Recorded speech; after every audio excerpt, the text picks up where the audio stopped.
Hello friends, welcome to the another video. My name is Esau Baru. Today I am right now Brazil. Let's see. Hey Geography peeps, so Brazil is one of the largest countries in the world. Obviously, I won't be able to cover everything within about 10 minutes. I'll try to do my best, but in the meantime, soccer, monkeys, Amazon, Ronaldo and samba songs, capoeira, anacondas, carnaval, and attractive people that kind of have like tan skin. Oh, come on guys, you knew that was coming. It's time to learn geography now! Hey everybody, I'm your host Barbie, I guess that's a thing now, and after weeks of anticipation, we finally finished the Brazil video, and you know how we start these things, let's dissect the flag. The flag of Brazil has a green field with a yellow rhombus in the middle and a blue disc in the center with 27 stars scattered throughout the disc and the country's motto depicted on a white band sprawled across the blue disc. Some people might tell you that the green represents forests and yellow represents gold, but yeah, that's not really true. The green and yellow are actually inspired from the former imperial flag of Brazil, which was derived from two royal households, the green representing the House of Braganza for King Dom Pedro I, and the yellow for the House of Habsburg that his wife Maria Leopoldina came from. The blue disc and the stars are what make up the most fun part of this flag. Each star represents one of the 27 states of Brazil. Furthermore, they are all separated into 9 different constellations that you can typically see in the southern hemisphere. Straddling across the blue disc is a banner with the country's motto, Ordem e Progresso, which means order and progress. A flag with stars representing each state in the country. Ah, Brazil, I think there's some people that can gel well with that. Now here's where things get a little fun, because each section of Brazil kind of has its own little story. But first, Brazil is the largest country in the South American continent. If you grew up in Latin America, you would have been told that both South and North America are together one continent, but for pragmatic definitional reasons, we're just going to treat South America as a separate entity, as its own continent. Brazil's domain stretches all the way from the Atlantic coast and deep into the interior of the continent. Brazil is bordered by every single South American country except for Ecuador and Chile. You could also technically say that Brazil borders France. Why? Because of this little guy. French Guiana. That's right, this is not a country, but rather an overseas territory of France. It's okay, raise your hand if you just learned that. You're learning. The country's capital is the aptly named Brasilia, located slightly inland in the central west region of Brazil, and actually administers itself in its own federal district, much like Washington, D.C. Brasilia was actually built in 1960 as they were switching from the old capital, Rio de Janeiro. That's right, it's pronounced Rio de Janeiro, not Rio de Janeiro. Get it right, we're not in Mexico, this is Portuguese, not Spanish. This was done in an attempt to provide a more regional neutrality for the rest of the states in Brazil by centralizing the capital. Brazil is divided into 27 federative units, 26 of which are states, and 1 federal district, which is where the capital resides. Each state and region of Brazil has their own unique flavor that they bring to the table, and we'll discuss more about that in the demographics, but essentially it kind of goes like this. We grow food. We got all the money. We are so black. We are so white. Stop cutting our trees. In terms of disputes, Brazil has 2 disputed areas with Bolivia on the Mamoré River and 2 disputed areas with Uruguay on the Uruguay River and in the Masoyera Rivera that nobody cares about. Funny backstory, Uruguay actually used to be part of Brazil, known as the Cisplatina province, yada yada yada, there was a war, they gained their independence. Brazil has a ton of islands off their coast, but the furthest reaches of the Brazilian domain would have to be the 4 island and archipelago chains in the Atlantic, Fernando de Noronha, the Rocas Atoll, the St. Peter and St. Paul Rocks, which is a non-permanent residence science lab station, and Trindade and Martin Vaz. Otherwise, the western mainland borders look kind of funny. If you look at the map, it kind of looks like Brazil has river Tourette syndrome, in which they have a lot of half rivers, but then they jump onto the next adjacent river, which is like a couple hundred kilometers away. It's like, I'll take part of the Rio Acre, but then, I'll cut through and make my way over to the Rio Puros. I'll take the Rio Santa Rosa, but then, I'll jump over to Rio Breu. This all had to do with centuries of disputes with the former empires, and today you have this massive piece of sovereign complexity. And that's just the borders. Wait till you see what's inside the borders. When you think of Brazil, everybody just kind of automatically defaults to one image, the Amazon. And yes, the Amazon is a very imperative factor to the nation's domain. However, there's a lot more to it in terms of landscape and terrain. First of all, about 60% of the entire Amazon rainforest is located in Brazil, mostly in the north region, and of course, no surprise, consists of the most heavily compact ecoregion on Earth. Out of all the 10 million species of animals and insects known to human beings, about half of them call the Amazon rainforest home. Many of the species that have yet to be discovered are still lingering wandering about in the deep, uncharted depths of the Amazon today. Now, we all know that there's a huge deforestation problem going on in Brazil in the Amazon to provide more agricultural land. However, even Brazil's own citizens are harshly criticizing the action. It's a little tricky though, because with Brazil's rapidly growing population, more resources are demanded of the people. So it's kind of like, we get it, it's bad, but I mean, what do you want us to do? Our country is growing and we need to provide you people with more stuff. Use alternative methods! Like what?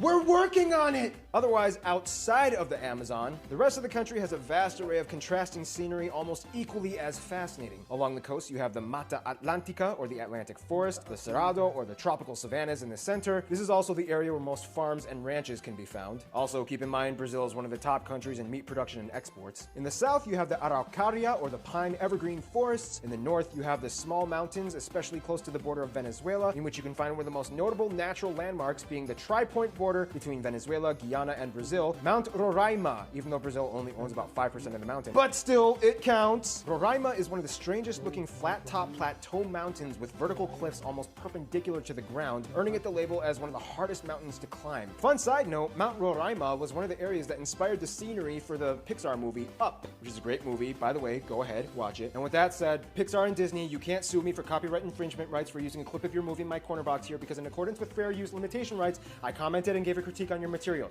Just letting you know, you can't sue me. One of the most remarkably bizarre and unusual spots of the country, though, would have to be the famous flooded deserts of Lençóis Maranhenses. This place, located on the north coast of the Maranhão state, is almost alien-like, as there are virtually no places like it on Earth. Essentially, it's a sand dune desert with abundant lagoons speckled throughout the entire region. Although it gets a lot of rainfall yearly, the area supports little vegetation and wildlife. Nonetheless, the area draws in thousands of tourists yearly, as it contains the almost paradoxical juxtaposition of elements in its scenery. It's not every day that you see a flooded desert. All right, let's talk about the Brazilian people.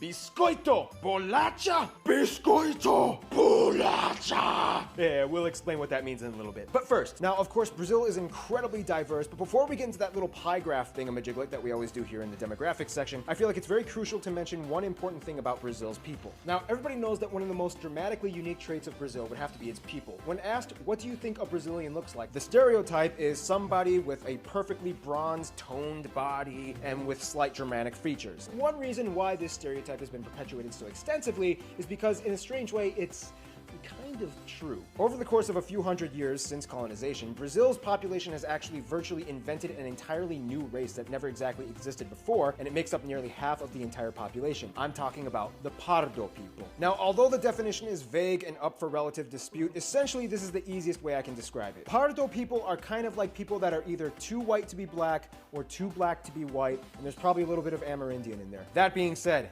now let's jump into the pie graph. Brazil has about 202 million people, making it the fifth most populous country in the world, right behind Indonesia. About 47% of the people identify as white, about 43% identify as Pardo, about 8% are black, 1.5 Asian, and a very small portion, about 0.5% of the population, are Amerindian. Speaking of Asians, at about 1.5 million strong, Brazil is actually the country with the largest Japanese population outside of Japan. About 70% of whom live in the city of Sao Paulo. Asians have actually historically been migrating to Brazil for centuries. In terms of socio-regional distinctions, Brazil has quite the buffet of ethnic enclaves. For one, you can typically find more black people in the north, and especially in the Bahia state, where they make up over half of the entire population. This is also the area where you can disputably find some of the best capoeira masters in the world, as it is believed to have originated in this area. In the south, and more specifically in the Rio Grande do Sul state, you have one of the largest white populations in the entire country, with immigrants coming from places like Germany, Italy, and the Netherlands. In fact, many of these places have remained relatively untouched by the rest of Brazil, and many of the communities still retain the mother language of the country the members of the community came from. Oh, and there's a joke in Brazil that nobody has met anybody from the state of Acre. It's so far and secluded that you may as well just call it North Bolivia. It's mine, Brazil! Nope, too bad, we won it in the war, it's still ours, deal with it. Then of course you have the various native tribal groups. There are about 240 tribes that a little over 900,000 people claim to be a part of ethnically. The government has recognized 690 territories and reservations for these various people groups that make up about 13% of the entire country's landmass, nearly all of it localized in the Amazon rainforest. Brazil's governmental agency for Tribal Peoples has a list of about 80 uncontacted tribal groups that deliberately choose to remain disconnected from the rest of the world, the governmental agency speculates that there are still many unnamed, undiscovered tribes currently living in the vast, uncharted forests of the Amazon. Culture-wise, it really depends on where you are in Brazil, but everybody knows that Brazil kind of has a very vibrant way that they carry themselves out to the rest of the world. The center of culture, disputably, being Rio de Janeiro,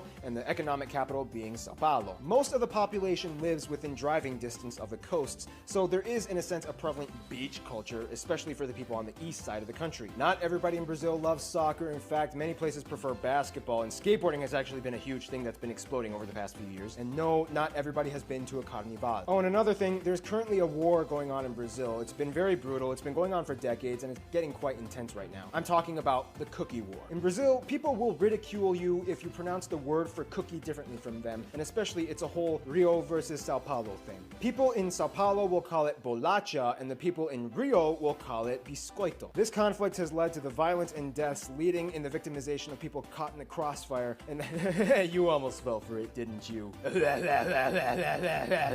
Now let's talk about their relationships. Now, Brazil kind of gets along with everyone, but he's kind of like that friend that ventures off and does whatever he wants while you wait in the hallway until he comes back from doing whatever he's doing. First off, pretty much all of their neighbor nations get along with them, although Argentina has a huge competitive hatred for Brazil when it comes to soccer. But all of that aside, they have good relations and trade policies. Then, just like mentioned before the Angola video, they get along with other nations of the former Portuguese Empire like Angola, Mozambique, Sao Tome and Principe, Cabo Verde, and so on. They even get along with Portugal and have no bitterness towards the former colonization. Now, when it comes to the US, for centuries they've been good friends and have a deep history of trade and alliances. However, recently Brazil has been kind of diddle-doddling off, making friends with other people that kind of give the US the old shifty eye. Then we have Venezuela and Cuba. Brazil has sided with the Venezuelan government more in the past few decades and has built a $1.5 billion port in Cuba. Then we have Iran. Recently, Brazil has been testing the waters on attempting to build ties with them, although they haven't really improved much recently. Nonetheless, Brazil is quite the popular guy. Not many people dislike Brazil, except for maybe the Brazilians in Brazil that may complain about their own country's administrative affairs, but that's a lesson you'll have to learn by talking to an actual Brazilian person, not me. Plus, we're almost out of time. In conclusion, Brazil is so much more than just the Amazon and soccer, and we didn't even scratch the surface of Brazil in this video. And to find out more, I recommend just talk to a Brazilian. Just remember which side of the cookie you're on. Stay tuned, Brunei is coming up next. Hey Geographies, once again, this episode was, the motion graphics were done by my good friend Jason King. Hey. Thank you so much. You're welcome. Look at how complicated all this stuff is, all the motion tracking. Jason, any words you want to say very quickly before we run out of the credits? No, I'm just having a lot of fun making people play soccer. Yes. Well, countries. Countries playing soccer, as you can see, Brazil Yeah. and Argentina. That's- Thank you, Jason. You are amazing. That's it. Nice information.